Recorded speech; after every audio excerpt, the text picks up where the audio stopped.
Hey, welcome or welcome back to my channel. This is Chris. I hope you're doing good. Today I'm gonna take a look at these batteries that I got from SWIT. This is the Omni 50S and the Omni 99S. They are two new small V-mount batteries that have a lot of different ports and ways to power up your devices. For those that don't know, SWIT has been in the game for over 28 years producing professional gear for filmmakers such as batteries, lights, and so forth. And they are pretty good at what they do. The maximum output is 150 watts for the 99 and 100 watts for the 50. So you can power any light that does not exceed 150 watts with this bigger battery and any light that doesn't exceed 100 watts with the 50 version. Let me give you a real life example of this. If you take, for example, the Aperture 120D Mark II, that light requires a battery that can output 180 watts. So if you were to use this 99 on it, what's going to happen is that it is only going to last for a few moments, maybe a minute, maybe under, and it's going to shut down because the power consumption from that light is too important. So what you could do is you could, for example, use this SWIT panel that is 150 watts, and that's all it needs. And in that case, it's going to be able to power up that light without a problem at 100% and maintain that power throughout. In addition to the V-mount, as we've seen with many batteries like this one, you have different ports that you can use.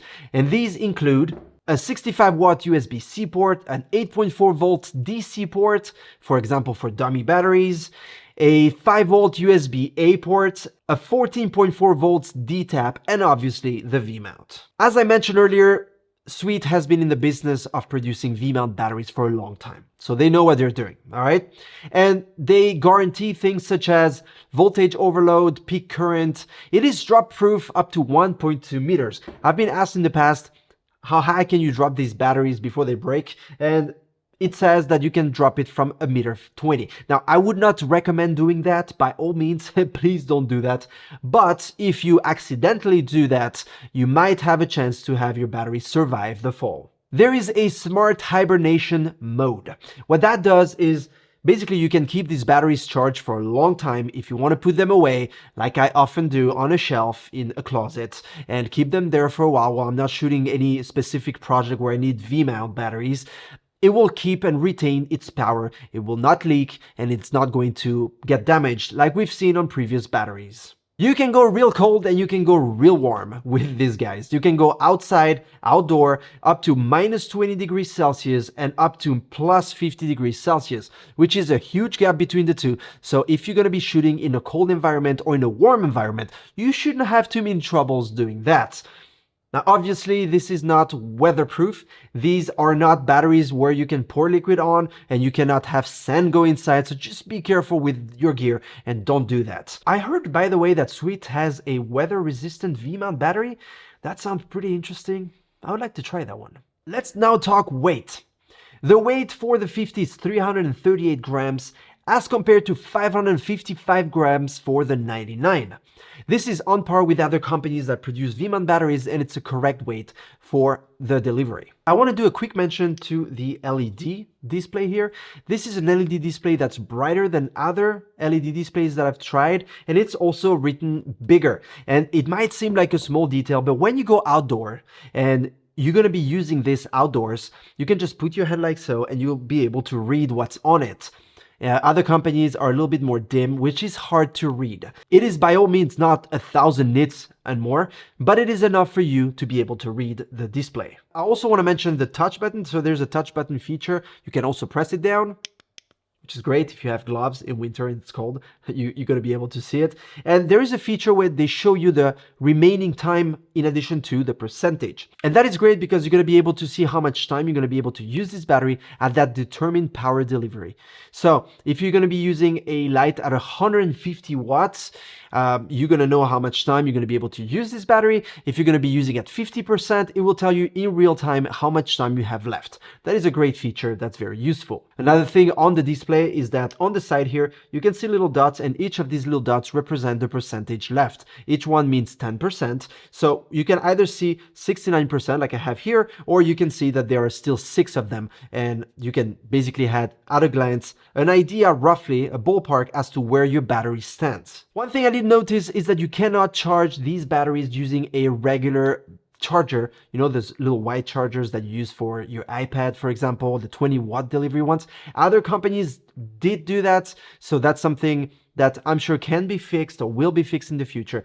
Just know that you will have to use a charger that's a little bit more powerful. And in fact, I do want to mention the charger from SWIT that I have right here. This charger is really good. I've been using it a while. I've been traveling to France and Italy recently, and I've only used this to charge my Mac, my iPad, my phone, these batteries, and anything else you can throw at it. It is really, really good. You have 100 watts max for the USB-C and 36 watt max for the USB-A, which is plenty of enough for anything you need to charge, and it's all included in this little charger. So I will put the link down below so you can go check it out and get yourself one, because honestly, it's good to have.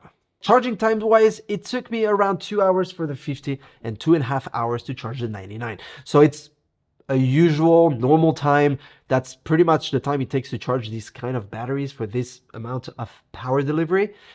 So yeah, if you're going to be in a shoot, I would suggest you have maybe 2 of each, or 2 of the 99 or 2 of the 50, so that you can have one in charge while you're using the other one and just swap them when you need to change. In terms of design, I think they did a good job. It looks very sleek, very nice. The only thing that worries me a little bit is the shiny part. Not a big deal by all means. I mean, who cares, right? But I don't know how long it's gonna last, because I mean, you use these batteries. I use them. I throw them around in my bags on the surface like so, and you never know that, you know, if something is going to scratch it. I've been using it recently for a trip to Italy. I went from Milano to Rome to Firenze, back to Milano to Padova to Verona. I did a whole road trip, and I've been using exclusively this battery to power a lot of my stuff. And yeah, it holds up pretty well. They provide you with a USB-C. Other companies don't. Okay, so let's call a spade a spade. I mean, this is great. You get a USB-C. Okay, that's a cool thing. It is a short one. Now, I don't know why they went with a design that's so short. I mean, it's about a foot long, roughly, which is fine.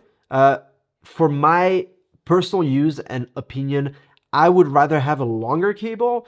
Is it the end of the world? No, not at all. In fact, when you're charging it, if you're close to the plug, you can just put them next to it. So it's totally fine. That's my personal opinion. When I got this charger from them, there was 2 USB-C cables. They were about 1 meter each, and that was very sweet. I've been using that nonstop ever since. So yeah, at least you get a little USB-C cable, and if you don't have one laying around, you get it with your little box. In terms of price, it's 99 euro for the 50 and 159 euros for the 99.